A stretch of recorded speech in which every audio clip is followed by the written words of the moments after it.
Mi nombre es Amira Muñoz y yo les comenzaré hablando sobre el capítulo 21 del libro de la obra Frankenstein de Mary Shelley. Bueno, este capítulo trata principalmente de cómo es la reacción y cómo son los sentimientos que le quedan a Frankenstein, al que creó al monstruo, después de que el monstruo mata a Elizabeth. Y empieza su viaje de venganza que es impulsado por ese sentimiento. Y bueno, primero se va a donde estaban enterrados sus otros familiares y les hace la promesa de que por sobre todo jura que va a matar al monstruo en venganza por ellos. Y bueno, después comienza su viaje en trineo y recorre muchos kilómetros y bueno, él se va guiando porque el monstruo va dejando como notas o señales para que él sepa dónde está. Es decir, el monstruo quiere que él lo encuentre o que él lo persiga. Está básicamente jugando con él. Y bueno, eh, Frankenstein lo sigue y pasa por diferentes pueblos, pregunta sobre el monstruo. El monstruo aterroriza a una familia, a unos aldeanos, eh, solo para hacerles saber que él estuvo ahí. Eh, y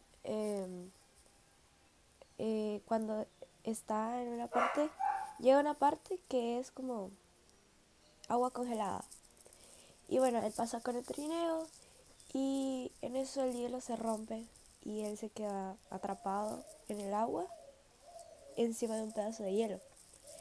Y bueno, lo encuentran unos que iban en un barco ahí, que era muy raro que pasaran barcos en ese lugar, pero pues tuvo la suerte y lo recogen, lo ayudan, pero él está como bastante moribundo, entonces le hace prometer a Walton de que no va a obligarlo a que, si él se muere, no va a obligarlo a que continúe su venganza por él, eh, pero sí le hace prometer que eh, si las circunstancias se dan y él tiene al monstruo, Walton tiene al monstruo para, o sea, Walton tiene al monstruo en las circunstancias donde pueda matarlo, entonces que lo haga. Esa es la promesa que le hace hacer Walton. Y básicamente eso es lo que trata el capítulo. Capítulo 22. Víctor y su padre se ven obligados a detenerse en París, ya que Víctor está demasiado débil para continuar el viaje. Su padre le exhorta a tomar consuelo en la sociedad. Víctor, sin embargo, no puede hacerlo. La compañía de las personas le resulta abominable. Aunque está lleno de gran e indiscriminado amor por la humanidad, y se siente que los humanos son criaturas de angélica naturaleza y celestial mecanismo, no se siente a sí mismo digno de compartir su trato. Él ha creado un ser que se deleita derramando sangre, y por lo tanto merece solo odio y rechazo. Víctor le dice a su padre que él es el verdadero arquitecto de todas las catástrofes que le han sucedido, pero Alphonse atribuye su confesión al delirio.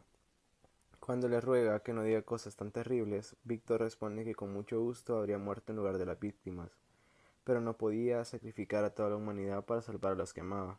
Finalmente, Frankenstein es capaz de controlar su deseo de confesarle su culpa al mundo. Recibe una carta de Elizabeth, que dice que tiene muchos deseos de verlo. Lamenta que le haya sufrido tan terriblemente y le dice que si su infelicidad está relacionada de alguna manera con su inminente matrimonio, ella lo dejará dignamente en los brazos de otra. Víctor recuerda la amenaza de la criatura de que estará con él en su noche de bodas. Decide que si la criatura logra asesinarlo, por fin estará en paz. Si en cambio triunfa, podrá disfrutar de la libertad y de su vida con Elizabeth. Como Frankenstein quiere complacer desesperadamente tanto a Elizabeth como a su padre, decide que no demorará el matrimonio más de lo necesario. Después de todo, la criatura ha demostrado, mediante el asesinato de Clerval, que no se mantendrá alejado de la violencia antes de la fatídica boda. En Ginebra, Víctor encuentra a Elizabeth muy cambiada por todo lo que ha sucedido. Ha perdido la vivacidad de su juventud, pero Víctor le considera, en su nueva compasión y gentileza, una compañera aún más adecuada para un ser maldito y desgraciado como él. A menudo siente que sucumbirá a la locura. En esos momentos, solo Elizabeth puede calmarlo. Frankenstein le promete que le revelará el motivo de su desdicha el día después de su boda. Su padre le insta a dejar su infelicidad, a pesar de que su círculo se ha reducido. Estarán unidos más estrechamente por la desgracia compartida, y con el tiempo nacerán nuevos seres a los que amar. Víctor y Elizabeth esperan su unión con complacer y aprensión. Se hacen los preparativos necesarios y la pareja se decide por una luna de miel en las orillas del lago, como en Italia. Víctor toma una serie de precauciones para protegerse, a sí mismo y a su amada. A medida que se acerca el día de la boda, la amenaza parece ser casi una ilusión. Víctor se permite creer que el matrimonio funcionará realmente y que por fin conocerá la felicidad. Elizabeth parece alegre, pero el día que debe celebrarse la boda se muestra llena de melancolía. Víctor considera entonces su tristeza como un presentimiento del mal, e imagina que a ella le preocupa descubrir la razón de su desdicha. Todo es perfecto el día de la boda. Es el último día feliz en la vida de Víctor, cuando desembarcan en la orilla del lago. Tanto Elizabeth como Víctor se ven abrumados por una sensación de presagio inexplicable. Una pequeña explicación, o más bien una comparación, sería: significativamente, Frankenstein se compara a sí mismo y a Elizabeth con Adán y Eva. Dice que sus sueños paradisíacos de gozo y amor se ven frustrados al darse cuenta de que él había mordido la manzana, y que el brazo del ángel lo expulsaba toda esperanza. Esta alusión bíblica tiene serie de ramificaciones. La manzana que Eva comió vino del árbol de conocimiento, que Dios le había prohibido tocar. Fue por su curiosidad que las primeras personas fueron expulsadas del paraíso. Del mismo modo, la desgracia de Frankenstein le sobrevino como resultado de su gran curiosidad científica y su deseo de desafiar la obra de Dios. Frankenstein está alineado tanto a Adán como a Eva, e implícitamente con la propia criatura. Recuérdese que la criatura se comparó brevemente con Adán durante su lectura del Paraíso Perdido. Curiosamente, esta metáfora también sirve para poner a la criatura en el lugar de Dios y también del ángel, posicionándose así como el creador del propio Frankenstein. Sus roles están invertidos. Hola, el día de hoy les hablaré sobre el capítulo 23 de La Hora de Frankenstein. Esa noche hubo una gran tormenta, lo cual hizo que Frankenstein estuviera realmente cesado y agitado, tanto que Elizabeth comenzaba a asustarse. Viendo esto, él le dijo que fuera a dormirse a su habitación. No pasó mucho tiempo cuando Frankenstein escuchó un grito desgarrador proveniente de la habitación de Elizabeth. Al llegar, vio a Elizabeth estrangulada y muerta, y la silueta de la bestia en la ventana. Lleno de ira, se lanzó en su persecución, pero sin éxito. Justo después decidió ir a buscar a su padre y a su hermano, siendo estos ya la única familia que le quedaba. Al oír la noticia, su padre quedó en shock y empezó a empeorar su salud, muriendo 2 días después en los brazos de Frankenstein. Con esto, Frankenstein juró que iba a dedicar su vida a encontrar y a eliminar el monstruo que él mismo había creado.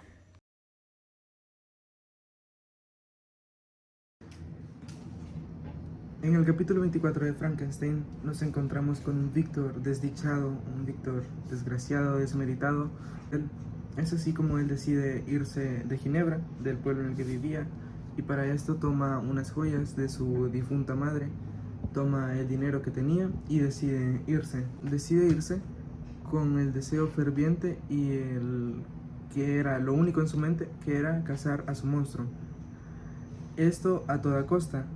No le importaba descuartizarlo, incendiarlo, mutilarlo. Lo único que quería, y con lo que según él iba a estar satisfecho, era matándolo. Él lo único que deseaba era acabar con la propia maldición que él mismo se había engendrado. Iba en dirección hacia el norte, entonces mientras más se adentraban al norte, más frío hacía y era más insoportable para un ser humano de esa época. Como él lo iba siguiendo, camino al Polo Norte, él sabía en qué dirección iba el monstruo, ya que el monstruo le iba dejando algunas pistas, le iba dejando comida, le iba dejando cartas. El monstruo, como ya había aprendido a empezar a hablar, sabía cómo escribir y le dejaba notas en los árboles, le dejaba notas en la nieve y obviamente tenía los testigos que por los pueblos que pasaba Víctor, tenía el testigo de cada persona que un monstruo había pasado, un monstruo de tal tamaño que eran como 2,5 metros según el libro. Con estas pistas, él se va y comienza a perseguir al monstruo. Llega a una choza en particular y esta le dicen que una noche antes una bestia había tomado un trineo y unos perros y se había ido. Había amarrado los perros y comida y se había ido. Fue así como, con una esperanza más grande, Víctor sale y con más energía a buscar al monstruo. Y fue así como en un momento él vio aquel trineo del que le habían hablado. Lo sigue y cuando él lo logra ver más de cerca, él por fin suelta unas lágrimas de alegría de ver que su obra, su acto, por lo que él estaba, a lo que él le había dedicado la vida, veía su clímax, veía su punto final, porque él deseaba y toda su vida se había convertido completamente en encontrar esa bestia. Fue así como lo seguía y en un punto que ya se había adentrado mucho en el hielo, escuchó un rugido y perdió totalmente la certeza de dónde se encontraba el trineo. Le perdió totalmente el rastro de su posición, de su sonido. Ya ni lo veía, ni lo oía, ni nada.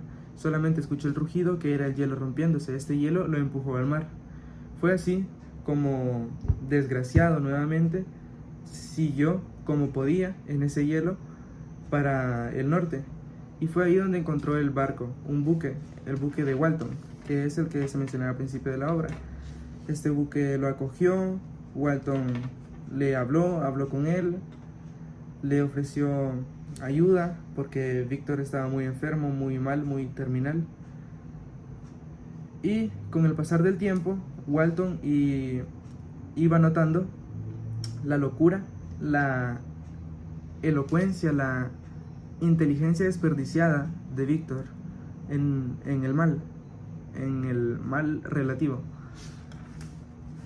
Y se hicieron amigos, aunque en una parte de la obra Víctor le aclara a Walton que él no está para hacer amigos, que donde deja entrever que lo único que se apoderaba, lo único que reinaba en su corazón era el deseo de atrapar a la bestia, aún con todo el sufrimiento que le estaba haciendo pasar. Y fue así como con el pasar del tiempo, un doctor le diagnosticó horas de vida y Víctor al fin muere en el transcurso de unos días. Walton deja el cuerpo ahí, deja el cuerpo encerrado en el cuarto y se va.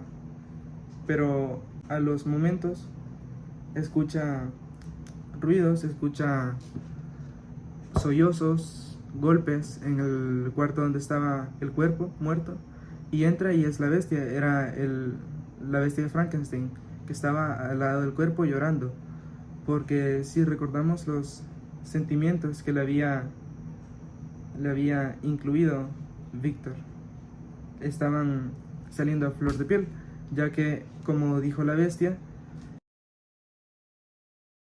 que él se había equivocado, estaba arrepentido de todo el odio que había infundido.